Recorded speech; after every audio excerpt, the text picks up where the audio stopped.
Commander Marcus Hale stood at the edge of the vast starport hall. Bright lights glinted off polished floors. Alien banners waved high above. Humans and aliens moved like ants below. Hale felt the weight of many eyes on him. He adjusted his uniform and took a steady breath. Today he would meet Princess Lyra of the Zenthari Empire. Lyra stepped forward on a raised platform. Her tall form was graceful. She wore a gown of deep blue silk that caught the light. Her pale skin glowed softly. Small elf-like ears peeked through her silvery hair. Hale remembered his orders. Remain formal, show respect. But his heart pounded like a war drum. A hush fell over the crowd as Hale walked toward her. Each step felt slow. He knelt on one knee and offered a respectful bow. "Princess Lyra," he said, voice firm, "I hope to learn from your people and make peace between our worlds." Lyra's violet eyes held a calm strength. She inclined her head slightly. "Commander Hale," she answered. Her voice was clear and soft. "Your words honor us. We welcome your goodwill." Suddenly, the lights flickered. A deep hum filled the air. Everyone paused. The massive energy matrix above them sparked. Colored lines of power arced and danced. A sudden surge of energy flared. The crowd panicked. Some people shouted. Others froze in place. Lyra did not move. She lifted one hand to quiet the chaos. "Stay calm," she said. "Follow me." Hale rose and moved beside her. Together, they stepped off the platform. The hall around them shook. Metal plates rattled. Sparks flew from the ceiling. A strip of light fell near Hale's boots. He jumped back just in time. Lyra guided him through twisting corridors. She walked with ease, as if she knew every path. Hale followed, trying not to stumble. Alarms blared in his ears. Red lights pulsed along the walls. They reached a service hatch marked "Maintenance Only." Lyra placed her hand on the panel. A soft glow surrounded her palm. The hatch opened with a hiss. Inside was a narrow ladder. "Help me carry the tools," she said, pointing to a fallen toolbox. Hale bent and lifted it. The weight of wrenches and cables pressed into his arms. He handed it to Lyra. She tucked it under one arm and motioned him up the ladder. They climbed into a dimly lit service tunnel. The hum of power was louder. Sparks dripped from pipes overhead. Hale felt sweat on his brow. He clutched the ladder rung as he rose. At the top, they found a control panel sparking with unstable energy. Red warning lights blinked. Lyra moved quickly. She plugged a small device into a port. Soft green light spread across the panel. "Hold still," she told Hale. Hale stood beside her, heart racing. He watched as she worked. Her fingers moved with careful precision. Within moments, the humming slowed. Sparks died out. The lights in the tunnel steadied to a calm glow. Lyra pulled out the device and smiled at Hale. "Power is stable again," she said. Hale let out a breath he did not know he held. He looked at Lyra and saw pride in her eyes. In that moment, he felt a spark of something new. Respect, yes, but something more stirred inside him. As they climbed down into the hall, Hale wondered how one day could hold so much tension, and yet begin with such hope. After the power returned, the crowd in the starport hall cheered softly. Commander Marcus Hale and Princess Lyra emerged from the service hatch.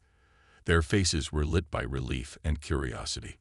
Hale noticed how steady Lyra's steps were. She led him past clusters of diplomats and technicians, all eager to learn what had happened. A senior engineer, Lieutenant Marachen, approached them. Her uniform was stained with oil. She bowed.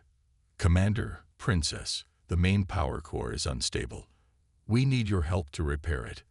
The surge may damage life support in the adjoining sectors." Lyra nodded. "Time is short," she said. "Lead the way, Lieutenant." She turned to Hale. "Commander, will you join me?" Hale straightened his shoulders. "Yes, Your Highness. I will help any way I can." The three walked down a corridor to the engineering sector. Bright signs warned of high voltage. Engineers in jumpsuits hurried past, carrying tools and circuit boards. The air smelled of ozone and hot metal. Hale felt excitement mixed with fear. He had fixed machinery on Earth, but nothing as large as this. Lieutenant Chen stopped before a massive door labeled Reactor Core A. She entered a code, and the door slid open with a hiss. Inside was a circular chamber with pipes snaking along the walls. In the center, a glowing cylinder pulsed with energy. The cylinder flickered unevenly. Sparks danced along its surface. The lights in the chamber flickered too. Chen pointed at a console. "We must replace the regulator module here," she explained. "Commander Hale, please assist with tool transfer." Hale moved to the supply rack and gathered a module, a set of insulated pliers, and a scanner device. He handed them to Lyra. She took the tools with both hands and bowed slightly. "Thank you." Together, they approached the unstable core. Lyra connected the scanner first. It beeped softly as it read energy levels. She studied the readout. "High variance in Phase 2, she said. "That matches the surge pattern." Hale watched her work. Her calm voice guided him. "Hold the module steady," she instructed. He placed it near the core's port. Sparks flicked dangerously close to his hand. He felt a jolt of heat but did not pull away. Lyra used the pliers to remove the old regulator. Metal groaned as she twisted it loose. She passed it to Hale, who set it safely aside. Then she fit the new module into the port. It clicked into place. "Stabilizer engaged," Lyra said. She activated a control switch on the console. The core's glow changed to a steady blue. The sparks vanished. The lights in the chamber steadied. Lieutenant Chen smiled. "Excellent work, Your Highness." "Thank you, Commander." Hale wiped sweat from his brow. "That went better than I expected," he said, relief in his voice. Lyra gave him a small smile. "You learn quickly, Commander." Her violet eyes held warmth for a moment. Then she turned to Chen. "Please run a full diagnostic. We must ensure no further faults." As the engineer busied herself, Hale and Lyra stepped back. They watched the core pulse evenly. A soft hum rose, steady and safe. Hale felt pride in his chest. He met Lyra's gaze. "It's amazing, seeing you in action," he said. "Your people are lucky to have you." Lyra inclined her head. "We all learn from each other," she replied. "Today, you saved many lives." Hale's heart fluttered. He nodded. "I owe you my thanks too." In that moment, they shared a connection stronger than simple teamwork. An unspoken understanding passed between them. Beyond duty and protocol, something deeper began to grow. And the chamber, once a place of danger, felt like the start of a new bond. The next morning, Commander Hale joined Princess Lyra at the entrance to Reactor Chamber B. The corridor smelled of machine oil and fresh paint. A yellow warning sign read, "Caution, high temperature." Lyra pressed a panel, and the heavy door slid open. Inside, the room was hotter than the last chamber. Steam hissed from vents overhead. Glow from cooling pipes cast shifting shadows on metal walls. The reactor core stood in the center, a large cylinder wrapped in glowing coils. Technicians bustled around, checking gauges and tightening bolts. Lieutenant Chen handed Hale a heat-resistant suit. "Wear this," she instructed. The suit was bulky, but Hale managed to pull it on. Lyra stood out in her usual gown, unfazed by the heat. She wore adaptive sandals that protected her feet without hiding her slender form. Hale stepped down onto a grated floor. His boots clicked on metal. Lyra followed, carrying a handheld scanner. She moved with grace, as if dancing. Hale admired how she stayed calm in danger. Chen pointed to a control panel. "Phase 3 is fluctuating. We must secure the coil clamps here." She handed Hale a clamped gun. "You take this. Lyra will adjust the energy flow." Hale nodded. He gripped the clamped gun. His glove was warm against the metal. Sparks flew from a nearby valve as an engineer tightened a pipe. Lyra moved to the reactor side, scanner in hand. She studied the readings and tapped a few commands. Suddenly, a loud pop echoed. One of the support beams overhead cracked. A spark shower rained down. Hale raised his arm to shield his face. His sleeve caught fire. He froze, panic in his eyes. Lyra saw the flame. She dropped the scanner and rushed to Hale. Without hesitation, she grabbed his arm near the shoulder and pulled him back. The heat stung her skin, but she held him steady. "Stand still," she said calmly. She reached into a pocket and pulled out a small fire extinguisher. She pressed the nozzle against his sleeve. A cloud of white mist swirled around the flame. The fire hissed and died.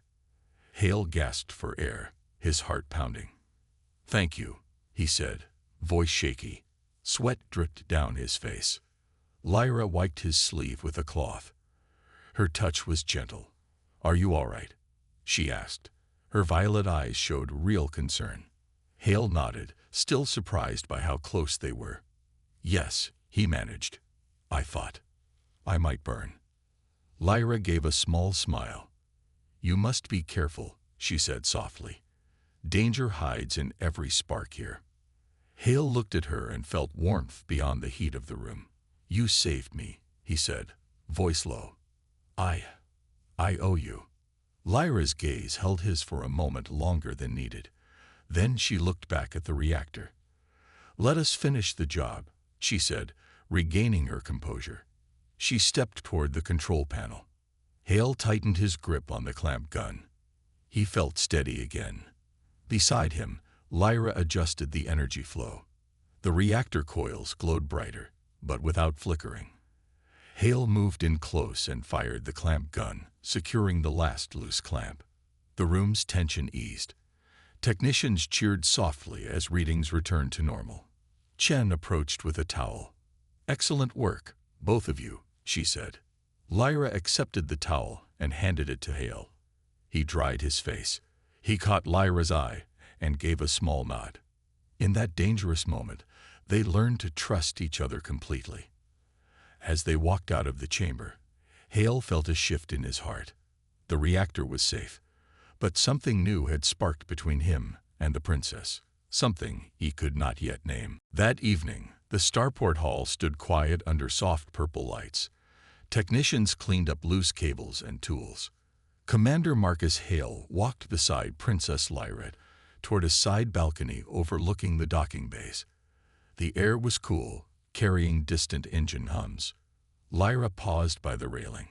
She stared at the rows of ships below.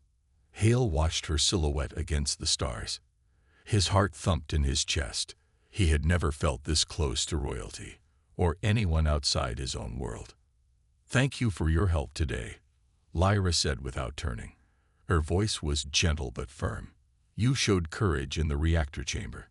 Hale bowed his head. "I only followed your lead," he replied. "You taught me how to stay calm." Lyra smiled softly. "We make a good team." She turned and faced him. Her violet eyes reflected starlight. "I trust you, Commander." Hale felt warmth spread through his chest. He took a steady breath. Every warning he had ever heard about alien royalty and rules vanished in that moment. He stepped closer. "Princess Lyra," he began, voice low. He searched her eyes. His words caught in his throat. He swallowed hard and burst out, "I love you." The words echoed in the empty hall. Hale's mouth fell open. He stared at Lyra, terrified he had crossed a line no human should. Lyra's eyes widened for a heartbeat. Then her face softened, and she closed the gap between them. She reached up and gently touched his cheek. Her skin was cool against his warmth. "In all my years," she whispered, "I waited to hear those words." Hale's breath halted. "You did?" he asked quietly. Lyra nodded. Her silver hair fell around her shoulders. "Our law forbids royal romance with outsiders," she said, voice trembling. "But my heart has known its truth." Hale's mind raced. "We could face punishment," he warned. "My world and yours might never accept this." Lyra's hand slid from his cheek to his heart. "This feeling is stronger than fear," she said softly. At last, she rested her forehead against his. Hale closed his eyes, savoring the moment. The distant stars seemed brighter. He placed his hands on her waist, careful of her gown. "Then we will face it together," he promised. Lyra looked up at him, hope glowing in her eyes. "Together," she agreed. They stood like that for a long moment. The hum of engines and distant voices felt far away. Only their steady heartbeats mattered. Finally, Lyra pulled back. She cleared her throat and offered a small, brave smile. "But now we must return. Duties await us, both in the council and on the bridge." Hale nodded, though he wished time would pause. "I will follow you, Your Highness." Lyra's smile widened. "Call me Lyra," she said softly. Hale's heart soared. "Lyra," he repeated, tasting the name. "Thank you." As they walked back into the hall hand in hand, Hale knew nothing would be the same. Their unexpected confession had changed everything and begun a new story for both their worlds. Next morning, the sun rose over the starport. Its pale light streamed through tall windows. Commander Marcus Hale stood alone in his quarters. He stared at the uniform on his bed. The memory of last night played in his mind. He felt both joy and fear. Joy for Lyra's words, fear for what they might mean. Hale paced the room. He questioned every thought. Was he ready for the risks? Could he protect Lyra and her honor? He touched his chest, where her hand had rested. His heart felt both heavy and light. A soft knock came at the door. Lyra entered without waiting. She wore a simple suit of light armor. Her silver hair was tied back.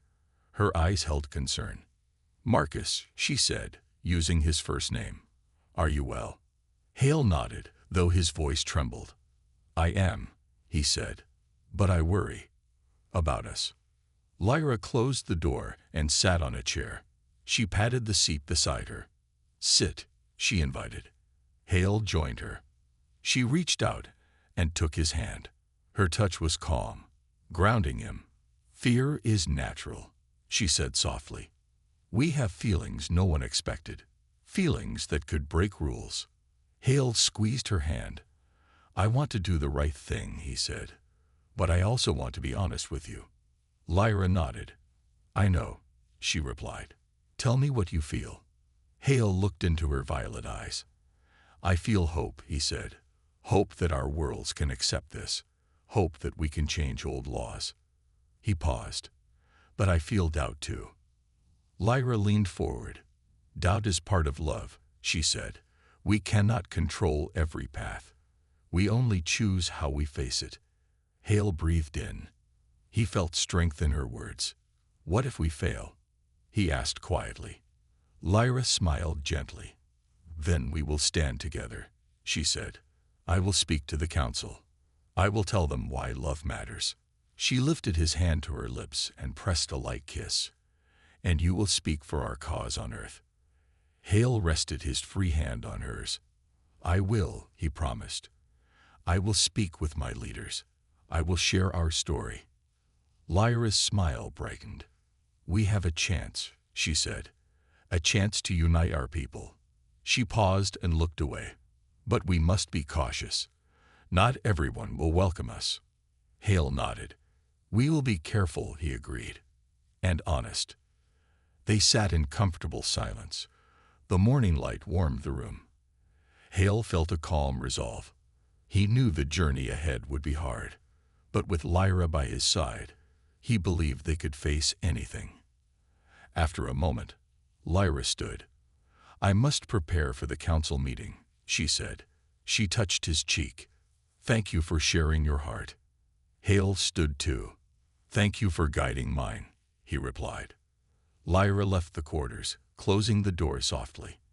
Hale watched her go. He felt both love and duty in his chest.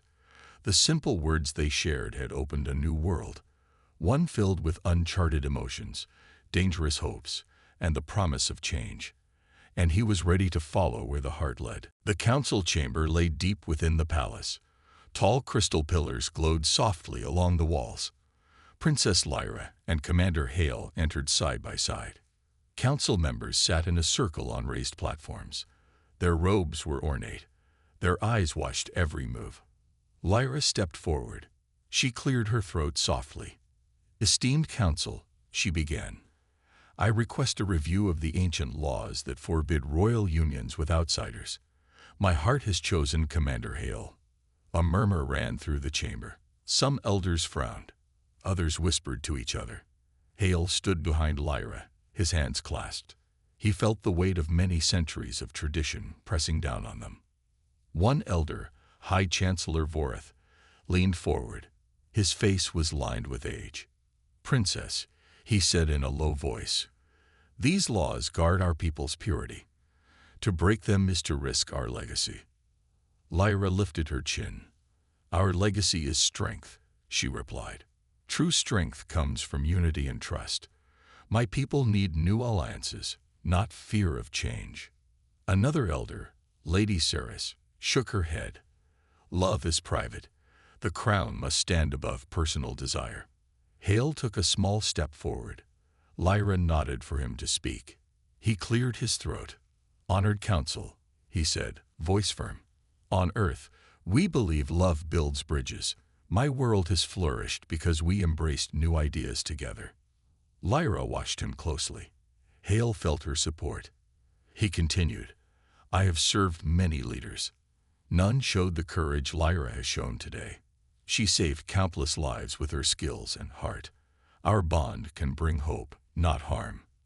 A young council member, Magistrate Corin, surprised them by standing. "I have seen this commander's bravery," Chorin said. "I stood beside him during the reactor surge. He faced death to protect our princess." Chorin turned to the elders. "His actions prove his loyalty." The chamber grew silent. The elders exchanged glances. Lyra breathed softly, relief in her eyes. High Chancellor Voreth cleared his throat. "Princess Lyra, Commander Hale, your words moved us. Yet the law remains clear." He paused. "However, we will grant a special hearing. Bring proof of your unity before we decide." Lyra bowed her head. "Thank you," she said. Hale bowed too, feeling hope but knowing the journey was not over. As they left the chamber, Hale whispered, "We did well." Lyra touched his arm. "Yes, but the hardest part awaits, the proof of unity." They reached a quiet hallway lined with tapestries. Lyra paused beside a window. Moonlight shone on her gown. "This hearing will test more than words," she said softly. "We must show our bond is true." Hale nodded. "Tell me what to do," he said. Lyra's eyes met his. "We will prepare a ritual of unity," she said. "It is ancient and sacred. We must face it together." Hale felt a calm determination. "I will stand by you," he promised. Lyra smiled, a mix of relief and resolve.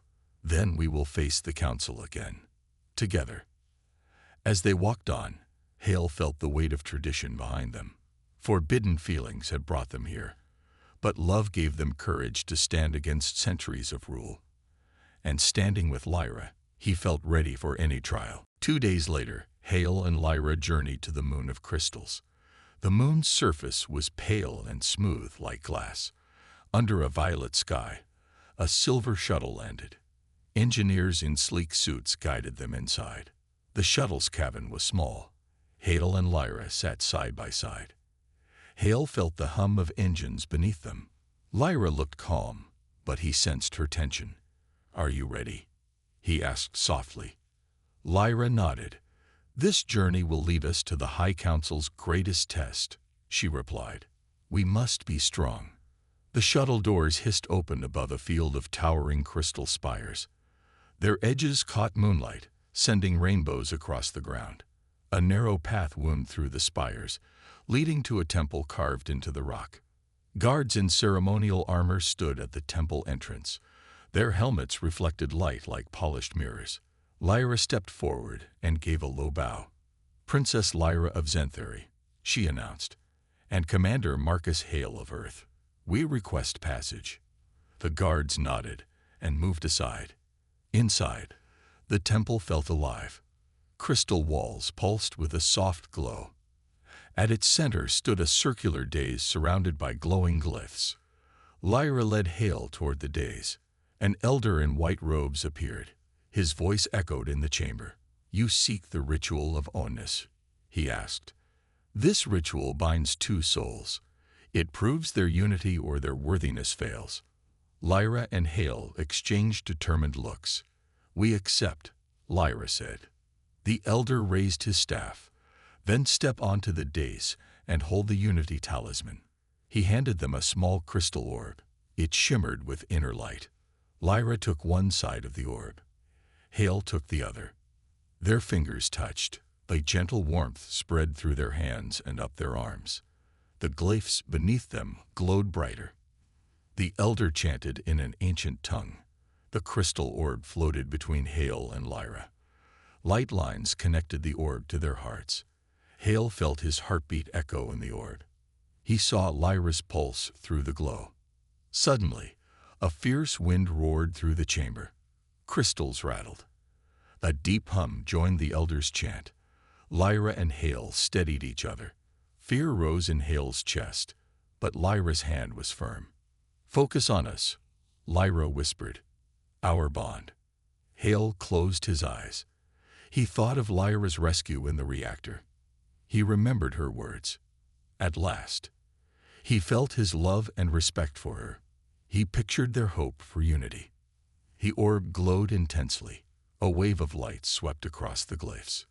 The wind stilled. Silence followed. The orb fell softly into Lyra's hand. The glyphs dimmed back to steady glow. The elder lowered his staff. The ritual is complete, he announced. Your hearts beat as one. You have proven your unity. Lyra and Hale released the orb. They rose from the dais. Hale looked at Lyra, breathless. We did it, he said. Lyra smiled, tears in her eyes. Yes, she replied. Together. The elder motioned them to follow. Now return to the council prepared, he said. Your proof is true. As they left the temple, Hale felt the crystal orb's warmth in his pocket. He knew their bond was stronger than any law.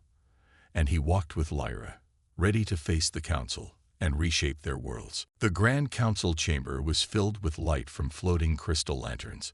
Hale and Lyra entered, carrying the Unity Talisman, the small, glowing orb from the ritual. The council members sat in their raised seats, robes shifting like waves of color.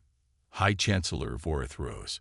His voice echoed, Princess Lyra, Commander Hale, you return with proof of your unity. Speak before us. Lyra stepped forward, holding the orb before her. It pulsed softly in her hand. Hale stood close by, his posture proud but respectful. Lyra spoke clearly. Honored Council, this orb binds our hearts. It shows we stand together. She turned the orb so all could see its glow. We ask you to honor our bond and change the ancient law. A council member, Lady Ceres, frowned. This is powerful, but is it enough? She asked. Hale stepped forward. On Earth, we believe love unites races and breeds peace, he said. I stand here by choice and respect for Lyra and her people. The orb's light brightened, and pulses matched Hale's heartbeat. Lyra's pulse joined in, creating a steady rhythm of light. The council watched, some leaning forward, intrigued. Magistrate Torin stood again. I saw the ritual, he said. Their hearts truly beat as one. He bowed to the council. I support their request. Murmurs rose in the chamber. Some members whispered to their neighbors. Vorith raised his hand for silence. The unity ritual is ancient and sacred, he said. Breaking the law requires careful thought. He paced slowly. Yet the proof before us is clear. Their bond is honest and strong. Lady Ceres raised a hand. But change can bring chaos, she warned. Our society may not be ready. Lyra's voice was firm. Change brings growth, she replied. My people are strong. We can adapt. We have faced challenges and overcome them. A moment of silence followed. The council weighed their words. Finally, Vorith spoke. By tradition, we must vote. All in favor of revising the law to allow royal unions with outsiders, say aye. He counted each voice. Aye. Many voices echoed. When Vorith called for the final count, a strong majority answered. The motion passes. A cheer rang through the chamber. Hale and Lyra exchanged joyful glances. Some elders nodded in respectful acceptance. Vorith smiled and raised his staff. So it is decided. The law changes. Love may cross any boundary. Lyra closed her eyes and took a deep breath. Hale placed his hand gently on her back. They both bowed to the council. As they left the chamber, the cheers followed them. Technicians and guards lined the hallway, offering respectful bows. Lyra turned to Hale, her eyes shining. We did it, she whispered. Hale smiled broadly. Yes, we did, he said. He slipped the Unity talisman into his pocket, its warmth a constant reminder. Together, they walked out into the starport hall, where humans and aliens cheered. Their bond had changed the course of history, and standing side by side, they knew this was only the beginning of a new era of unity and hope. Bright banners waved across the starport plaza as news of the law change spread. Humans and Xanthari stood together under a pale sky. Officials from both worlds prepared for the treaty signing. The plaza built for this moment had a glass stage with a view of distant stars. Marcus Hale and Princess Lyra arrived side by side, dressed in formal uniforms and robes. Lyra stepped onto the stage and raised her hand. A hush fell over the crowd. She spoke in a clear voice. Today, we join our worlds in peace and friendship. No longer will fear hold us apart. Her words echoed among the assembled dignitaries. Hale stood beside her, pride shining in his eyes. Commander Hale unrolled a silver scroll on a polished table. The treaty's text was simple and strong. Mutual aid, shared technology, and cultural exchange. Lyra dipped a crystal pen in ink made from Xanthari moonstone. Hale did the same with earth-made ink. Their hands hovered above the scroll. With a single breath, Lyra signed her name in graceful letters. The crystal pen left a glowing trail. Then Hale leaned forward and wrote his name. His strokes were steady and confident. As he finished, the treaty glowed softly, a sign of unity. A low chime sounded from the plaza speakers. Lanterns floated upward, glowing blue and green. Representatives from Earth released white doves. Xanthari engineers released tiny light drones that danced above the crowd. The two groups watched in wonder as the sky filled with hope. Lyra turned to Hale with a gentle smile. Hale bowed slightly. He offered his arm, and she took it. Together they faced the crowd. Hale raised Lyra's hand. Our hearts beat as one, he declared. Let this treaty be the first step toward a brighter future. The crowd erupted in cheers. Humans clapped and shouted. Xanthari drums rolled in celebration. Children from both worlds waved flags. Elders wept with joy. Soldiers lowered their weapons and stood at ease. In that moment, old wounds began to heal. After the ceremony, Lyra and Hale walked through the plaza, greeting citizens. People offered gifts, flowers from Earth, crystals from Xanthari. A young child pressed a small stone into Hale's hand. For unity, she whispered. Lyra placed a loving hand on Hale's shoulder. He nodded, his heart full. As evening fell, the glass stage lit up with soft violet light. Hale and Lyra stood alone for a moment. We have done it, Lyra said softly. We changed history. Hale smiled and took her hand. Together, he replied. They looked out at two worlds coming closer with every step. The Treaty of Two Worlds was signed. Promises were made. A new era of peace and cooperation stood before them. And at the heart of it all was their bond, a bridge between humans and aliens, built on love and hope. The sun rose slowly over the starport city, Its golden light touched the tops of silver towers and spilled into quiet streets below. Birds from Earth flew beside soft-winged creatures from the Xanthari world. Peace had begun to bloom, not just in law, but in the hearts of both peoples. Commander Marcus Hale stood on a balcony of the diplomatic wing, watching workers prepare a new space academy. It would train both humans and Xanthari side by side. He smiled, proud of how far they had come. Behind him, soft footsteps approached. It was Princess Lyra. She wore a simple cloak over her ceremonial robe, her silver hair flowing in the morning breeze. "They begin construction today," she said, standing beside him. Hale nodded. "This academy will train future leaders, ones who see friendship first, not fear." Lyra looked at him, her violet eyes warm. "You helped make this possible, Marcus." Hale shook his head gently. "We did this together. It started with a mistake, me saying something I wasn't sure I was allowed to say." Lyra smiled, and I had been waiting to hear it for a long time. They both laughed softly, remembering that strange and wonderful moment, the words he'd spoken by accident, and her whispered reply. "At last." Lyra's smile faded slightly. "There are still challenges ahead," she said. "Some elders still whisper, some humans still question." Hale reached for her hand. "Then we'll prove them wrong, not with speeches, but with actions." She nodded. "We'll build trust, stone by stone, choice by choice."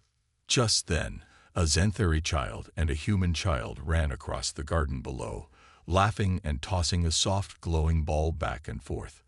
Hale and Lyra watched them for a moment in silence. "That's the future," Hale said. "And it's beautiful." Later that day, they stood once more in front of a crowd, this time not to defend their love, but to open the new academy. Flags from both worlds waved behind them.